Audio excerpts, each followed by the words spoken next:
السلام عليكم ورحمة الله وبركاته. إن الحمد لله نحمده ونستعينه ونستغفره ونؤمن به ونتوكل عليه ونعوذ بالله من شرور أنفسنا ومن سيئات أعمالنا. من يهد الله فلا مضل له ومن يضلله فلا هادي له، وأشهد أن لا إله إلا الله وحده لا شريك له، وأشهد أن سيدنا ومولانا محمدا عبده ورسوله المصطفى. أما بعد فأعوذ بالله من الشيطان الرجيم. بسم الله الرحمن الرحيم. سبحان الذي أسرى بعبده ليلا من المسجد الحرام إلى المسجد الأقصى. وقال النبي صلى الله عليه وسلم: الصلاة معراج المؤمن، أو كما قال النبي عليه الصلاة والسلام. सत्य जाका रहा है अजल से ताइम रोज, सत्य जाका रहा है अजल से ताइम रोज।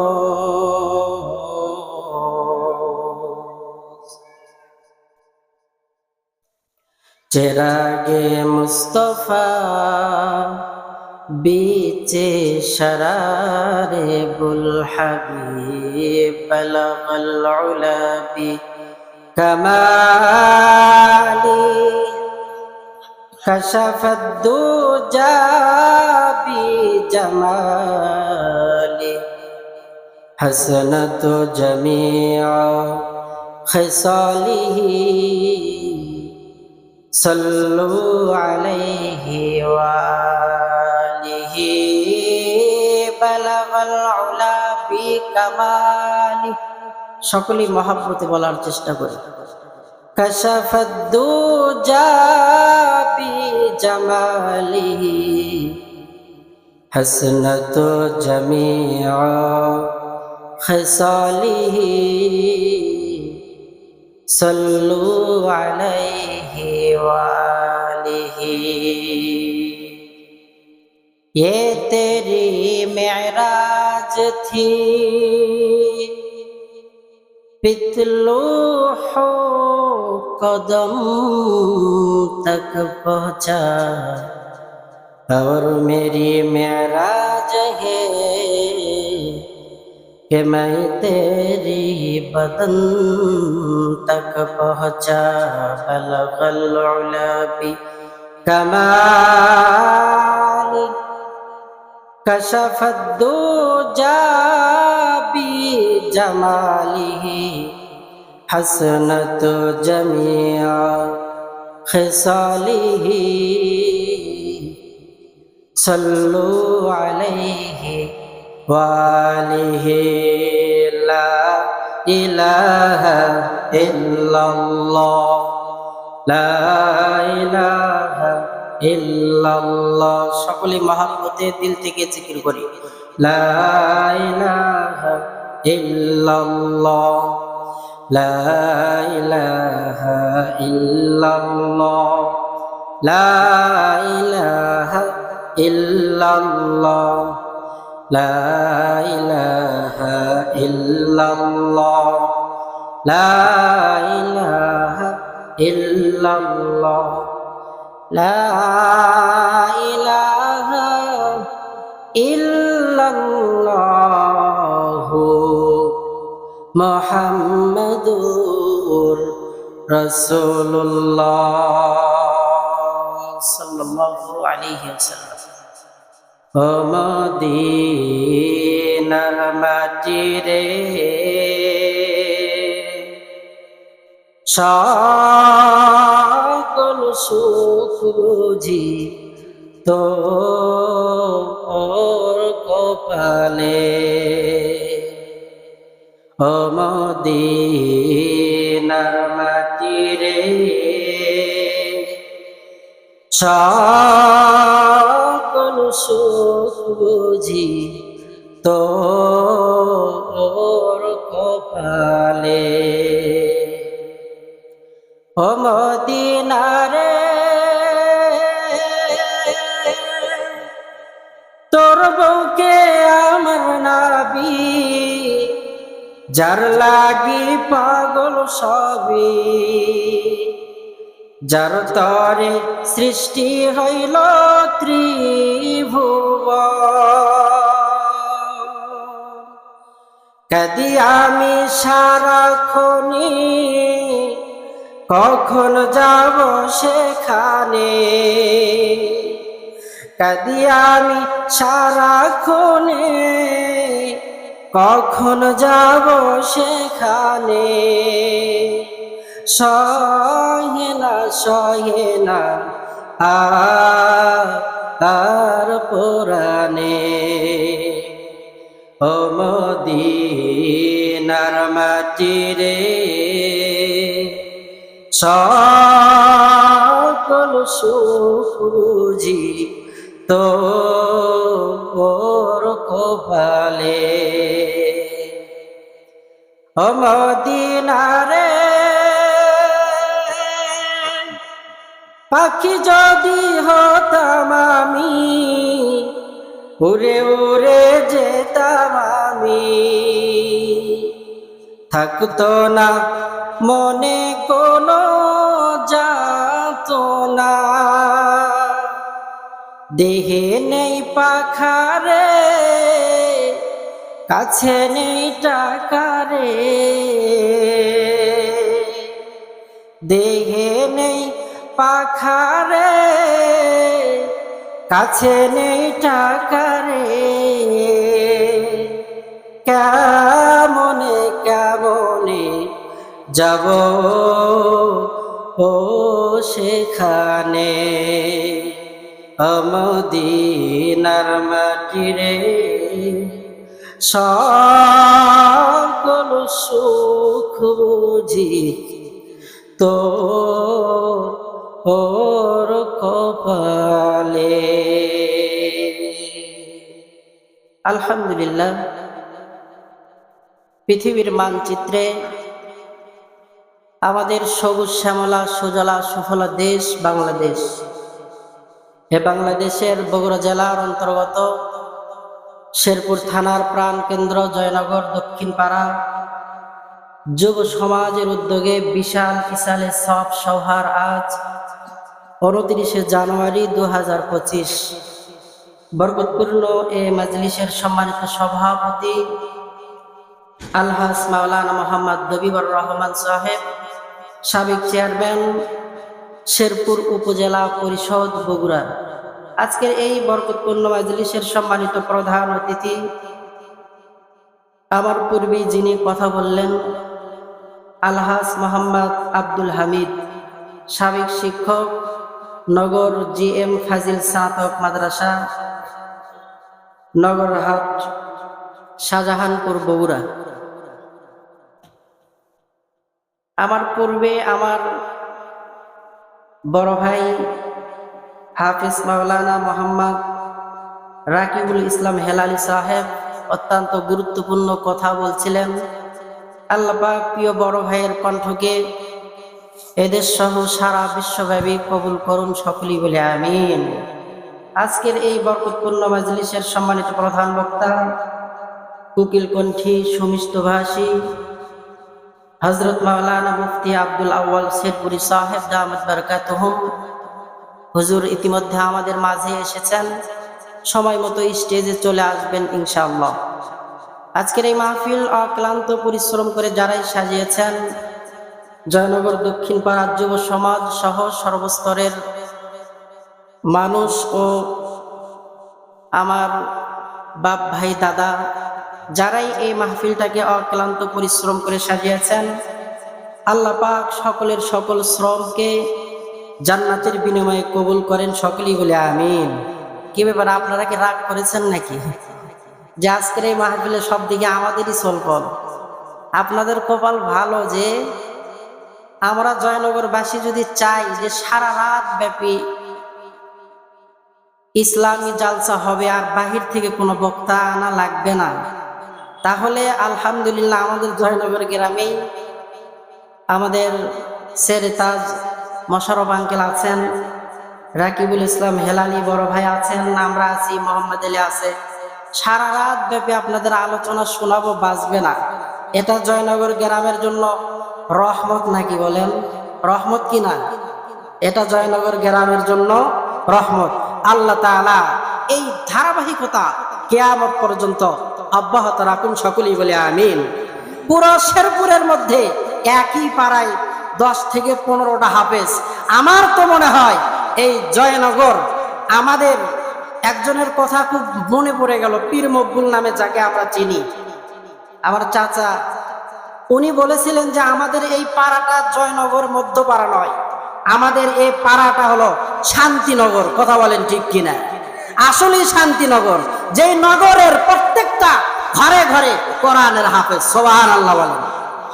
ওই যে ব্রিজের ওই পার্শ্ব থেকে ওই বাড়িতে একজন হাফেজ, এরপরে ফরহাদ হাফেজ, এরপরে রাকিব হাফেজ, এরপরে আমি আছি, এরপরে মোহাম্মদ আলী আছে, এরপরে রবিউল ভাই আছে, রাকিবুল ইসলাম হেলালি আছে, এরপরে আমাদের আব্দুর রাজ্জাক সাহেবের তার ছোট সন্তান উনিও হাফেজ। আলহামদুলিল্লাহ আমাদের রেজওয়ানও হাফেজ, আমাদের সাগরও হাফেজ। আর বলবো নাকি? আলহামদুলিল্লাহ বলেন। এটা আর ভিন্ন কোনো এলাকায় আছে কিনা আমাদের জানা নাই। আলহামদুলিল্লাহ। এজন্য আসুন, এখনো যারা বাহির দিয়ে ঘোরাফেরা করছি, আর বাহির দিয়ে ঘোরাফেরা না করে আপনাদের সন্তান, আপনাদেরই, আমারই বাপ ভাই সবাই আমার সামনে বসে আছেন, আমার জন্মদাতা পিতা উনিও আমার সামনে বসে আছেন। আপনারা যারা এদিক সেদিক ঘোরাফেরা করছেন, অবশ্যই আপনাদের পায়ে হাত দিয়ে বলবো, আসুন আপনাদেরকে নিয়ে কোরআন সুন্নাহর একটু মজাকারা করি। আপনারা এই দিনের মাজলিসে আসতে পেরে খুশি না বেজার? একটু জবান খুলে বলেন তো, আরো জোরে বলেন, খুশি না বেজার? যদি হয় খুশি, মুখে নিয়ে হাসি, চলুন সকল বাপ বেটা ভাই ভাতিজা মিলে উচ্চ কণ্ঠে আল্লাহ পাকের শুকর আদায় করে আসি। সকলেই জবান খুলে পড়ি আলহামদুলিল্লাহ, লিল্লাহে তাকবীর, লিল্লাহে তাকবীর। আসুন আমরা আর কথা না বাড়িয়ে মহাগ্রন্থ পবিত্র কোরআনুল কারীম, সর্বশ্রেষ্ঠ গ্রন্থের নাম কি? আরো জোরে বলেন, নাম কি? সর্বশ্রেষ্ঠ মহাগ্রন্থের নাম আল কোরআনুল কারীম। কোরআন এমন একটি কিতাব, আল্লাহ তাআলা 104খানা বড় বড় কিতাব মানুষের হেদায়েতের জন্য নাজিল করেছেন।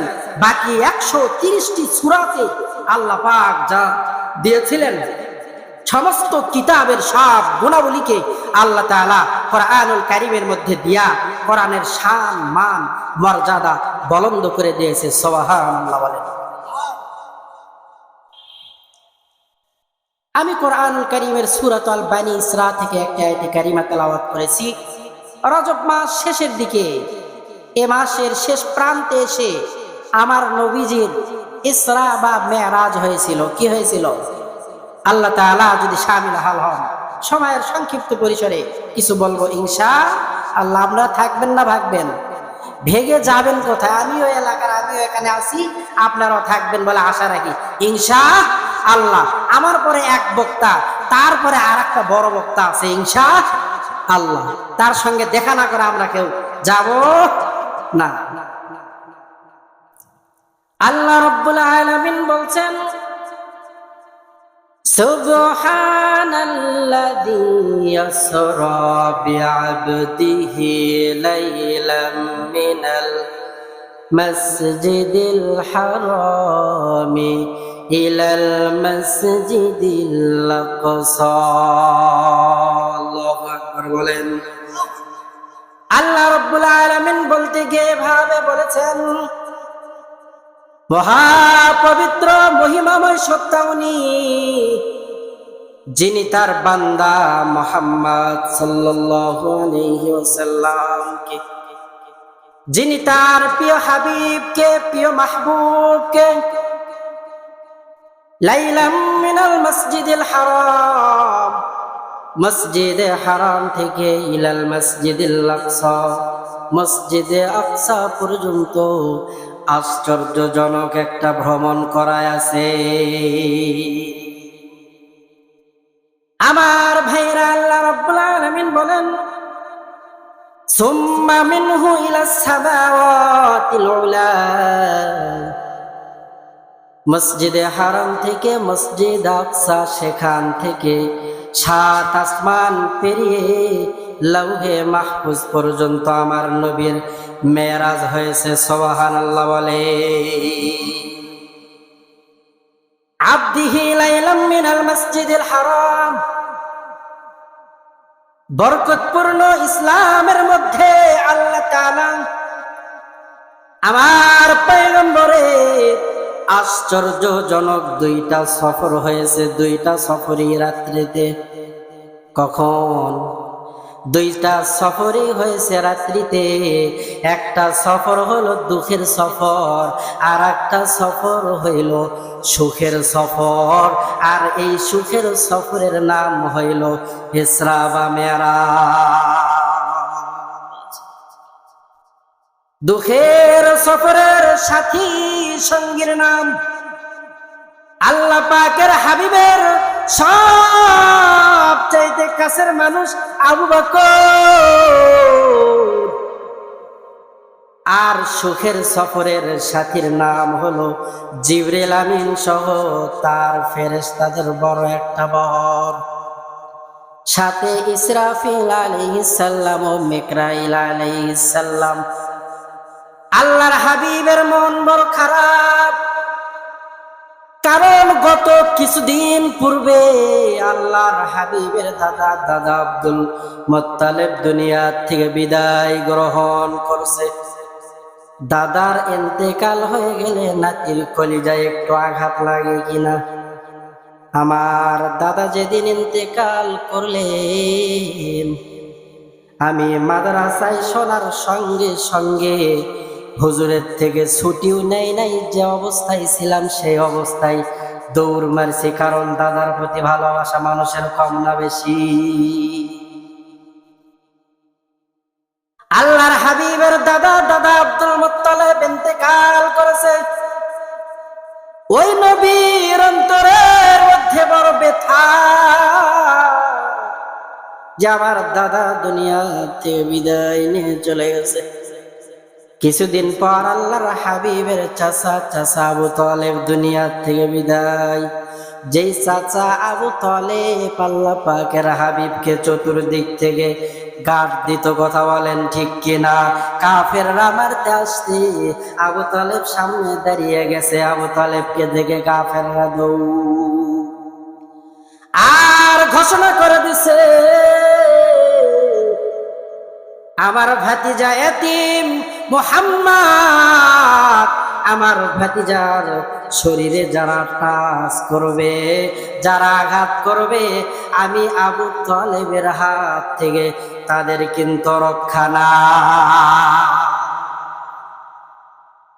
আমার ভাইরা ভালো মতো খেয়াল করেন, আল্লাহর হাবিবের চাচার ইন্তেকাল, আল্লাহর হাবিব ব্যথা সহ্য করতে পারেন না।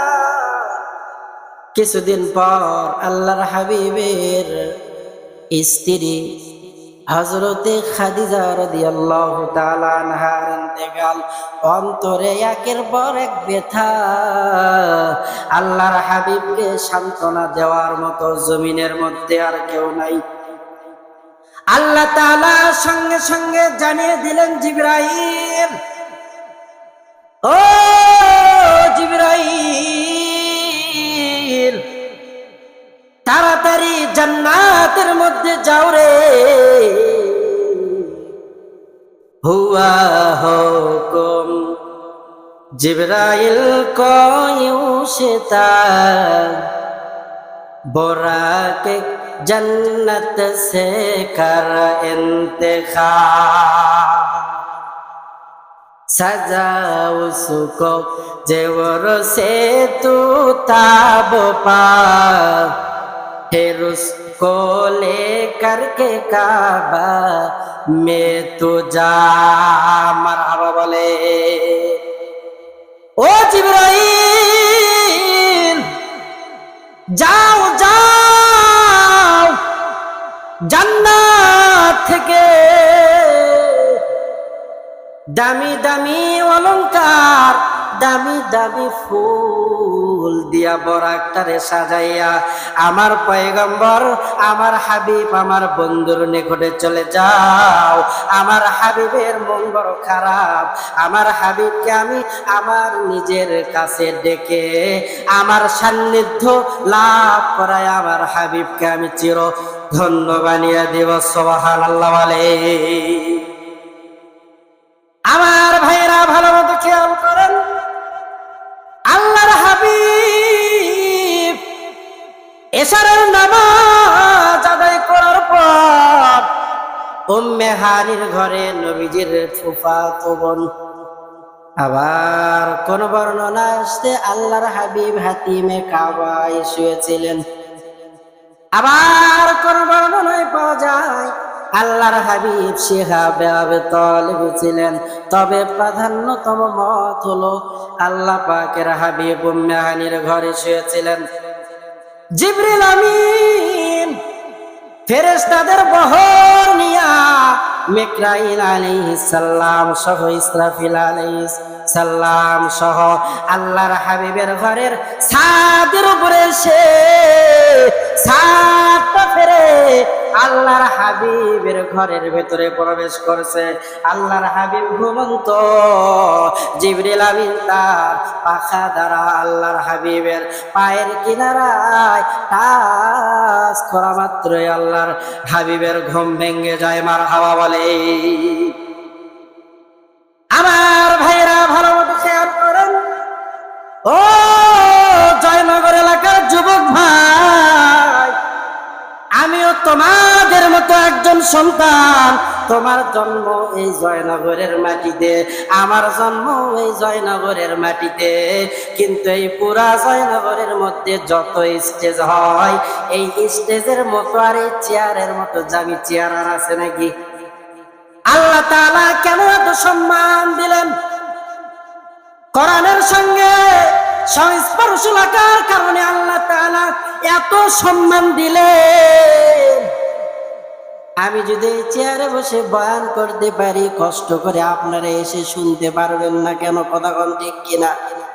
এজন্য পায়ে হাত দিয়ে বলি, তাড়াতাড়ি চলে আসেন মাহফিলের স্টেজে। আমি উদারত আহ্বান করব, আমার বাপ ভাই যারা আশেপাশে আছেন অবশ্যই আসেন মাহফিল সফল করার লক্ষ্যে। অনেকে আছেন, আপনারা আসলে আর মাহফিল ভরপুর কামিয়াবি হবে ইনশাআল্লাহ। আল্লাহর হাবিব ঘুমিয়ে রয়েছেন। আমার ভাইরা, জিবরিল আমিন এসে বললেন, ও পয়গম্বর,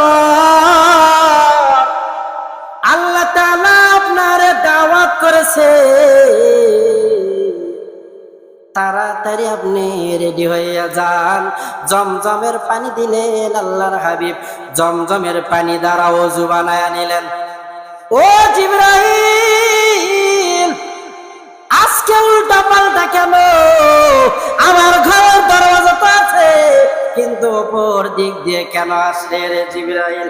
ওগো পয়গম্বর, শোনেন শোনেন, আজকে আপনার সঙ্গে যা যা ঘটবে সব একটু উল্টা পাল্টা আর আশ্চর্যজনক মনে হবে।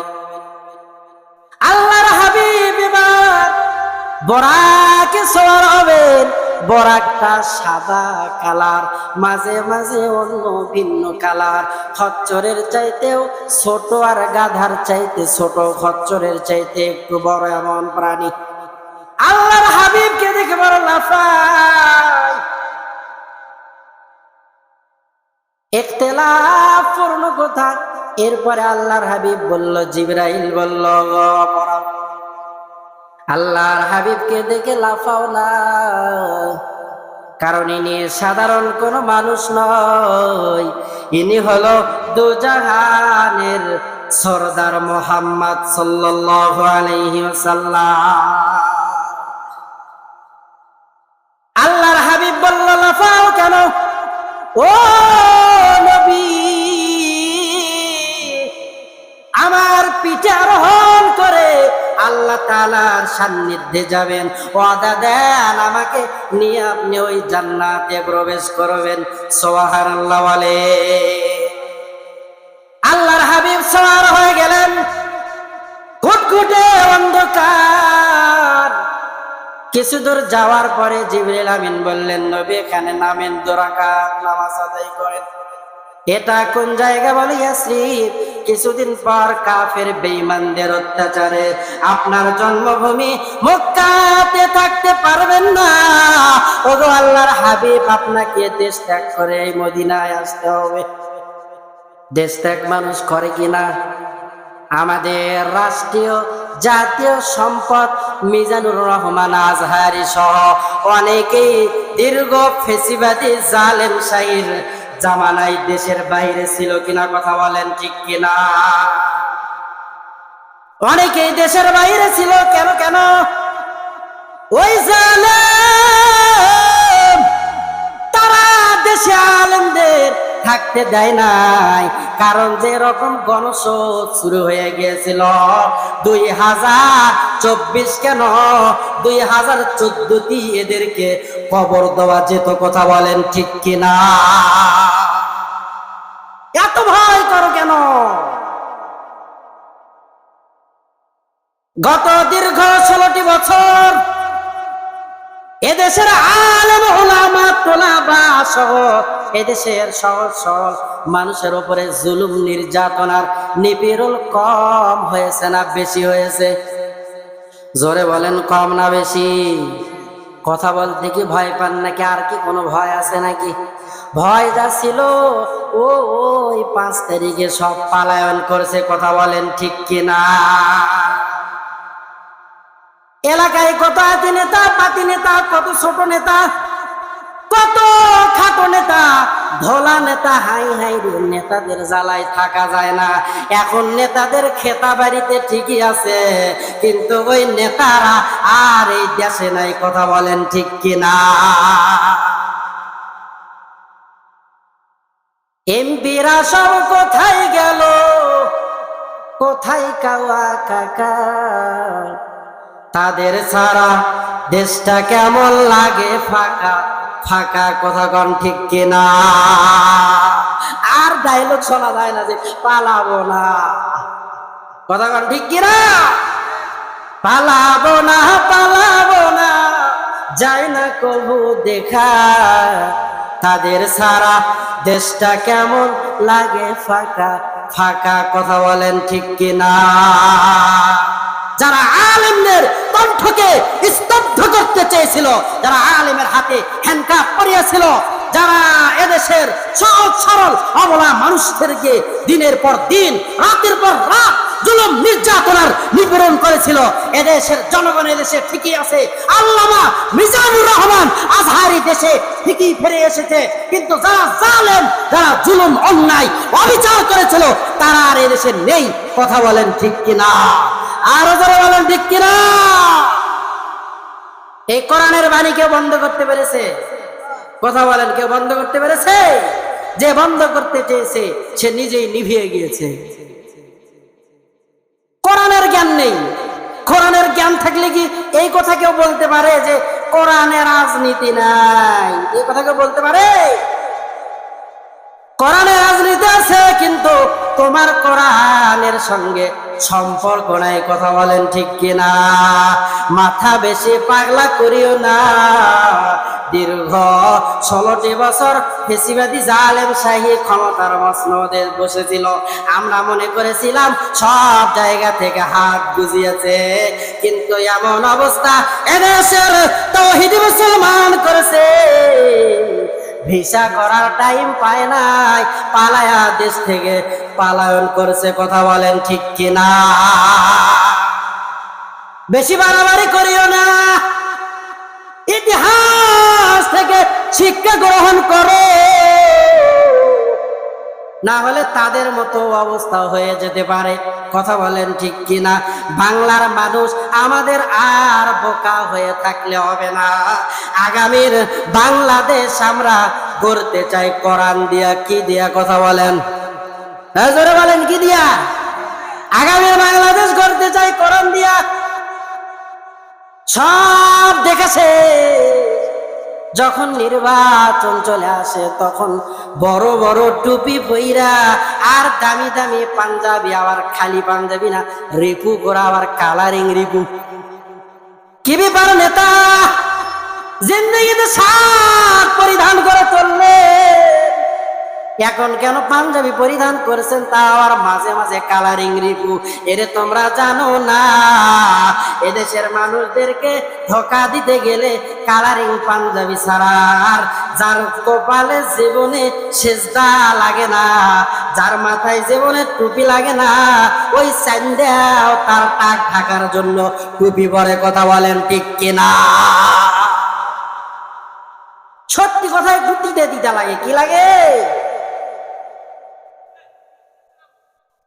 আমার ভাইরা, আল্লাহর হাবিব ওই মদিনায় চলে গেলে,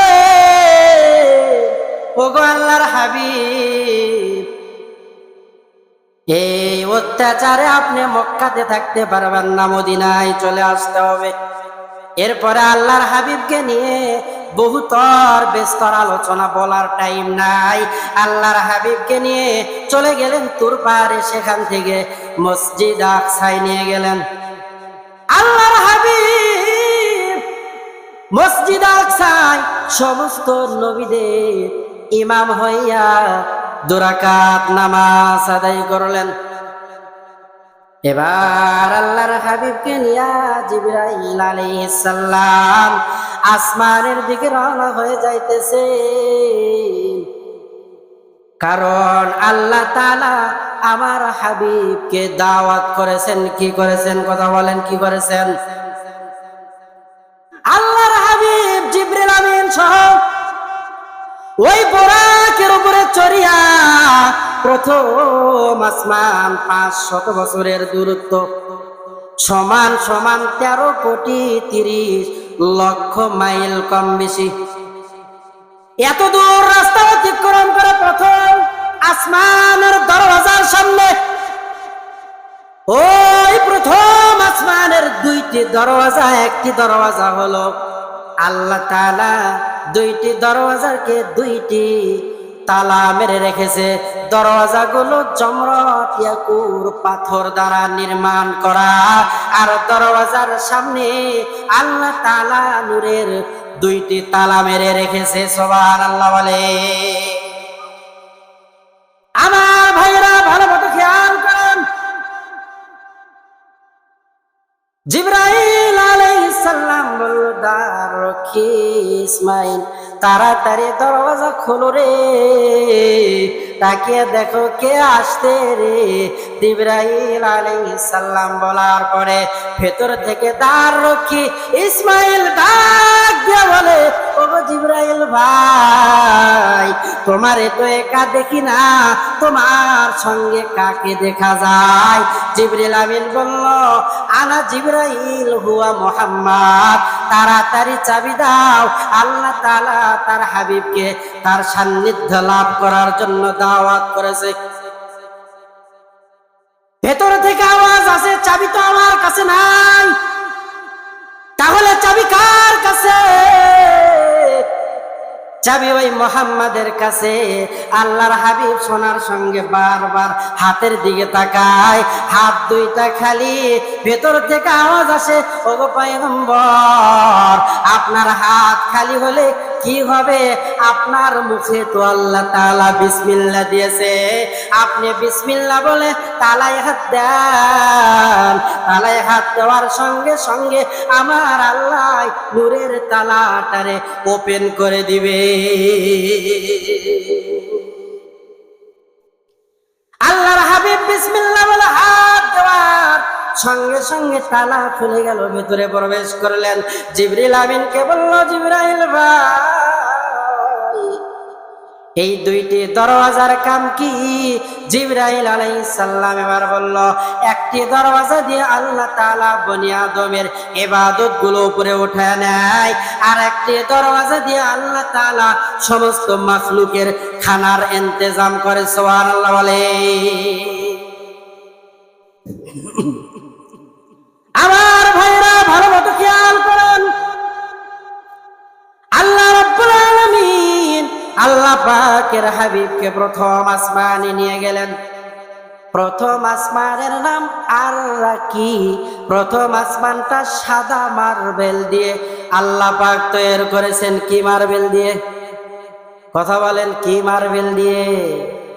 সাদা মার্বেল দিয়ে আল্লাহ তাআলা প্রথম আসমানটারে সৃষ্টি করেছেন। কিন্তু আমরা যখন নিচ থেকে উপরের দিকে তাকাই, আমাদের চোখে নীল নীল পড়ে কিনা? কথা বলেন, নীল নীল পড়ে কিনা? কেন? আল্লাহ তাআলা এই সাদা মার্বেল পাথরের উপরে বিশাল সুবিশাল সমুদ্র বানিয়েছেন। সমুদ্রের পানি হলো নীল। এই জন্য আমরা যখন দুনিয়া থেকে আসমানের দিকে তাকাই, তখন আসমানটা নীল নীল দেখা যায় কিনা? প্রথম আসমানটা আল্লাহ তাআলা দুধের মতো সাদা করে বানিয়েছেন। আল্লাহর হাবিব প্রথম আসমানে পয়গম্বর আদমের সঙ্গে দেখা করার পরে দ্বিতীয় আসমানের দিকে রওনা হলেন। 500 বছরের পুর পেরিয়ে, 500 বছরের ফাঁকা জায়গা পেরিয়ে আবারও দ্বিতীয় আসমানের সামনে দুইটি দরওয়াজা আল্লাহ তাআলা বিসমিল্লাহর মাধ্যমে খুলে দিলেন। দ্বিতীয় আসমানে যাওয়ার পরে ঈসা নবীর সঙ্গে আল্লাহ পাকের হাবিবের দেখা। তৃতীয় আসমানে যাওয়ার পরে আল্লাহ তাআলা নবী ইউসুফের সঙ্গে আমার হাবিব, আমার পয়গম্বর, আমাদের নেতা মুহাম্মদ সাল্লাল্লাহু আলাইহি ওয়াসাল্লামের সাক্ষাৎ করায় দিলেন। সুবহানাল্লাহ বলেন। আমার ভাইরা, আল্লাহর হাবিব পয়গম্বর ইউসুফের চেহারার দিকে তাকালে আর মনে মনে ভাবলেন, আরে আল্লাহ মনে হয় দুনিয়া অর্ধেক সৌন্দর্য এই নবী ইউসুফ রে দান করেছে। আল্লাহর নবীর চেহারা একবার হাসে, আবার চেহারাটা একটু মলিন হয়ে যায়। আল্লাহ তাআলা তার বন্ধুর ভেতরের খবর জানেন কিনা বলেন? ও হাবিব, আপনার মন খারাপ কেন? আল্লাহ তাআলা আপনি নবী ইউসুফ রে এত সৌন্দর্য দান করেছেন, আমার উম্মতের চেহারা তো খারাপ। আল্লাহ জানিয়ে দিলেন, হাবিব চিন্তা করার কোনো কারণ নাই।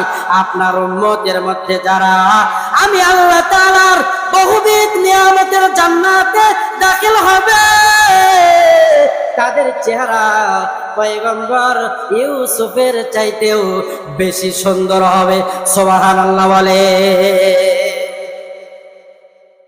মন খারাপের আর কোনো কারণ আছে? আল্লাহর হাবিব চতুর্থ আসমানে গেলেন। চতুর্থ আসমানে যাওয়ার পরে ইদ্রিস আলাইহিস সালামের সঙ্গে দেখা সাক্ষাৎ হয়ে গেল। পয়গম্বর ইদ্রিস আলাইহিস সালাম আমার নবীকে নিয়ে প্রথম আসমান, সব আসমান পেরিয়ে আল্লাহ পাকের হাবিব চতুর্থ আসমানে আল্লাহ পাকের হাবিবকে নিয়ে ঘুরতেছে আর বলতেছে, ওগো আল্লাহর হাবিব, আপনার মন বড় খারাপ, কারণ আপনার দুনিয়াতে কাছের মানুষগুলো দুনিয়ার থেকে বিদায়। ওগো আল্লাহর হাবিব, আল্লাহ তাআলার কুদরতের নিদর্শন, সবই কিছু নিদর্শন চতুর্থ আসমানে আছেন, আপনি ঘুরিয়া ফিরিয়া দেখতে থাকেন। আল্লাহ পাকের হাবিব চতুর্থ আসমানে তাকিয়ে দেখে যে সূর্য আমাদেরকে আলো দেয়। আল্লাহ তাআলা ওই সূর্যটাকে চতুর্থ আসমানে ফিট করে দিয়েছে। সুবহানাল্লাহ বলে। আল্লাহর হাবিব বললেন, চতুর্থ আসমানে কেন? আল্লাহ তাআলা জানিয়ে দিলেন, হাবিব চতুর্থ আসমানের যেখানে রাখছি এখান থেকে 100 পরিমাণ উপরে দিলে মুহূর্তের মধ্যে পুরো জমিনটা বরফ হয়ে যাবে। আবার 100 পরিমাণ যদি নিচে দে, তাহলে মুহূর্তের মধ্যে পুরো জমিনটা পুরে আংরা হয়ে যাবে। আল্লাহর হাবিব সূর্যের দিকে তাকালেন, 11টা মুখ উপরের দিকে আর একটা মুখ হলো নিচের দিকে, তাও আবার ডাইরেক্ট আলো দেয় না। হাজারো লক্ষ লক্ষ ফেরেশতারা সূর্যের মুখে পানি ঢালে। আল্লাহর হাবিব বললেন, পানি ঢালার পিছনে কারণ কি? ওগো আল্লাহর হাবিব, দুনিয়াতে তাকিয়ে দেখেন কত মানুষ মাঠে ময়দানে কাজ করে, কত পশু প্রাণী জঙ্গলার মধ্যে আছে, তাদের মাথায় যেন ডাইরেক্টলি সূর্যের আলো না পড়ে। আল্লাহ তাআলা এই জন্য এই সূর্যের আলোর মুখে হাজারো লক্ষ কোটি ফেরেশতা আল্লাহ তাআলা নিযুক্ত করে রেখেছে।